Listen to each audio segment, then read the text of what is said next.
Hi everyone, welcome to our training. I wanted to make a quick video for you so you could hit the ground running and have a great experience from your very first day. So let's start here on the Start Here page. I think that's a natural place to start. You'll start on this page when you open the course from your login. If you look closely at the Start Here page, you'll notice that there's some great information about how to get started. And very importantly, here at the bottom, please don't miss this information. There's great information about how to get your SNU email account going and instructions on how to log in. This is extremely important just because from now on, this is going to be the best way for me to contact you from the future and also for all of your official university communication from this point forward. So if you're looking for your course offers, your course contracts, all of these important informations are going to come through this channel, so you're going to want to get this turned on as quickly as possible. I'll also be sending information about the training and feedback and announcements through the SNU email account, so it's great to have it turned on as quickly as possible. If you do have any problems, please do let me know. Now, this Start Here page is going to be on for the first few days of the training. Then I'm going to transition it so you'll be starting here on the announcements page. You'll notice in Blackboard, if you haven't used it before, this is what's called the Quick Nav menu. We'll just go through each piece by piece. The Start Here page will always be available to you, but as I said, after the first 4 days, you're going to be starting on the announcements page. So I'm just going to switch over to the announcements page here. If you go over to the announcements page yourself, you'll notice that there's a great welcome announcement here. This is very similar to what you'll be doing in your own courses. You'll be preparing your own permanent welcome announcement. Just to note, with permanent announcements, the ones that stay up for all the course long, to find new announcements, you're going to need to scroll down to find them. So when I put in new announcements, please scroll down below the initial welcome announcement to find them. I'll also be emailing you all the announcements that I post up into the course. In the welcome announcement, you'll see that there's information about how I'll be grading you and evaluating you. There's information about there's helpful tips for the discussion, and very useful, there's a handy dandy training cohort calendar, which gives you information about what is due and when for each of our weeks. So you can see that it's marked out by days. Here, Wednesday, you'd want to try and get your icebreaker in.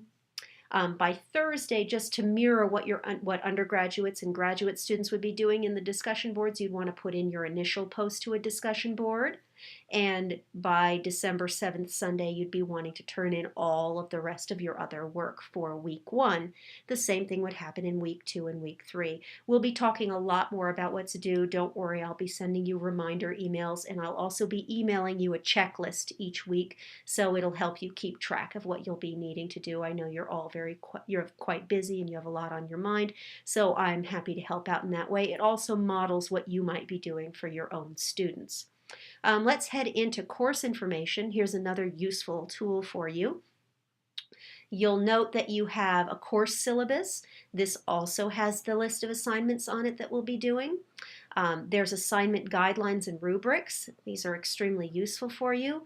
You can find technical information, a copy of our student handbook. This is a great read. Information about our advising services, our online tutoring, and SNU Career. Very worthwhile to look into because you're going to want to knowledgeably recommend these resources to your students. We'll head into the learning modules now. You'll see here our course outcomes, a nicely done course description. When you open the course, this module will be open to you. At the end of this module, you're going to complete a statement of intent quiz. This is a simple yes or no quiz that lets me know that you'd like to continue on with the training, and that will open up this module. It's not open yet because I'm doing this video a little prior to the beginning of our course. It will open up our week 1 module, which you will need for the rest of week 1. So you're going to want to finish the statement of intent quiz to get into the week 1 module. So if you're seeing week 1 isn't available to me yet, that's the reason why. You'll be moving into week 2 and week 3. You'll notice that these are what is called adaptive released, which means that you won't get into week 2's module material until week 2. You won't get into week 3's material until week 3. So let's see. Let's go into, for example, our week 1 module just to give you a sense of what it looks like. Here's a module description, our module objectives. This is also a nice mirror of what your course shells will look like. Here's our faculty promise. You'll notice in each module you're going to have videos. You're going to have different kinds of tutorials to work on. You'll have discussion activities. In week 1, you'll have 2 discussions to work on, our icebreaker, which is required, and a discussion board on how to make a faculty profile. You'll have some quizzes to take. So you'll see these different things. I do recommend, if you're having any problem getting into any of the videos, please turn off your pop-up blocker. Usually that's the first issue that people have. If you have issues beyond turning off your pop-up blocker, please let me know and I will get it fixed for you. Usually the best thing to do is to contact me first before contacting the help desk, because I have seen the problem before. So that's week 1 from the learning module perspective. I will be sending you out a checklist, as I mentioned, but another way to just go is to go through and go one by one with each video. I do not suggest skipping material because we do put this in very, very cautiously and very thoughtfully to make a comprehensive picture of information that you're going to need as an instructor here at SNHU. So let's go on into the discussion board. You can also just skip over to the discussion board this way, or you can go through the learning module, and you'll notice that there's a general questions board. This is a great tool for you to use. It is a public board. It's a great way to ask a question, and I will answer it very quickly. But it is public, so if you have questions about your performance or about a grade that I've given, just like for a student, you want to respect FERPA concerns, so I would prefer that you would email me about that privately. But if you have a question about anything going on in the course, it's a great idea to put it up here, because usually if you have a question, someone else does too. Here's our icebreaker, and you'll notice that I've already posted in here. This is where this video that I'm making now is about to go. And here is my own icebreaker post. And we'll talk more about posting in a discussion board in just a moment for those of you who haven't worked with Blackboard before, or who haven't worked with Blackboard 9.1. And I'm going to go back out to the discussion board here, and here is our week 1 discussion. It will open on Monday, December 1st, which is our first day of training. And I've left a note in there for you as well, and a video on how to embed images in your posts, just because I thought that might be something you'd need to know. So let's go back over here just to make sure we go through all of these. Your journal activities are in here. You'll use these in weeks 2 and 3 just to give you a picture of them. Right now they are not available to you, but you will see these on 12.8 and 12.15. Your research writing, these have different resources for you, like our Shapiro library. And here you have me. It gives you the contact information that you might need for me, and more information about this course.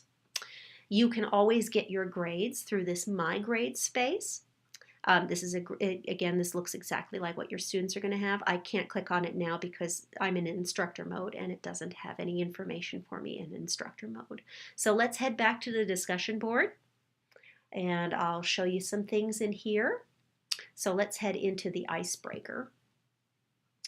Now, I strongly advise playing around between list view, which is what we're in now, and tree view, because you may decide that you like one or the other better, so that you don't have to go out to discussion board to switch from post to post, look for this OK button at the bottom so that you can go and navigate from post to post. If you look here, you can mark different messages as read, unread, and you can flag them or clear the flag. You can collect certain messages as a group. Now, I have a delete button, but you won't, but at some point you will. If you want to create a thread, that's if you want to start, do an initial post or post an additional post. You'll see the forum description. That's usually your topic right here at the top. You'd put in your subject line, and you can put in your message right there. You can attach a file here, or you can use the paperclip to attach a file. If you want to put in a web address, you would simply write your web address. So say I wanted to have my email account here and have somebody be able to email me by clicking on an active link here. I could put in my email address, j.schilt@snu.edu. I can highlight it, and then I can use this hyperlink button, and then I can write mail to. Now, if you just have a regular link path, you can just put in the regular link path, but this is just a cute little trick with your email address to make it work. Now, if this was, say, you wanted to send them to Google, you would just put in www.google.com, something like that. You always put in your title, so I can put in my email address, and then we would insert. And there we have a hyperlink. If you want to put in a picture, you click this button here. Looks a little bit like a landscape picture. And I'm going to browse my computer, and I put this on for this picture. I don't normally keep a picture of myself on my desktop. I'm not a narcissist. So I'm going to choose this, and it's going to come up, and I'm going to put on my picture. And if you want to adjust the appearance, you can either do it here by constraining the proportions using this way. So say you wanted to make it 150. Here I can just adjust it. Now the way I did that was just picking a pixel count for the first one. So say I wanted to pick a pixel count like 200. I'll just click in this next box and it will make it balanced for me. It'll proportionalize it for me. So then I'm going to insert that. And there's my picture. Now say I thought that wasn't quite right. It didn't look quite right to me. I could click on it, and then I could still shrink it by pulling in on the corners. See? So say that's just perfect. We could pretend that that's perfect. It will go wherever your cursor is. If you want to, you can also move your picture next to something. You can move your picture next to the text just by using these buttons, by aligning right or aligning left or aligning center. So you can move your picture around. So if you say you want to play around with the formatting, you're welcome to do that. Now say you don't see all three of these lines when you open up your content editor. This is what's called a content editor. Click on this button. That's the Show More button, and it will get you all of these options ready. So, and I will of course teach you how to make a video just like this one. These are incredibly useful for your students, and your students love to be able to hear your voice and to get an idea of how to navigate their course the minute they get inside. And if it's helpful for you, then it's definitely, you can imagine how helpful it would be for your students. Say if you wanted to explain a concept, or if you wanted to graph something out on paper, if you wanted to show how to do something, this is a very simple way to do it. You can also do a quick video recording and do this the same way and embed it. So I'm not going to post this right now. I'm going to actually cancel it. You notice here you can save a draft if you're not quite ready to post something, but here I'm going to just cancel it. And there's our discussion board. If you have any questions based on what I've put up here, please let me know. I am always available to you, and I return email very, very quickly. This is something I love to do, and I love to help out. So please don't hesitate. Just write me, and I will look forward to getting to know each one of you as our training begins. Take care and keep in touch. Bye-bye.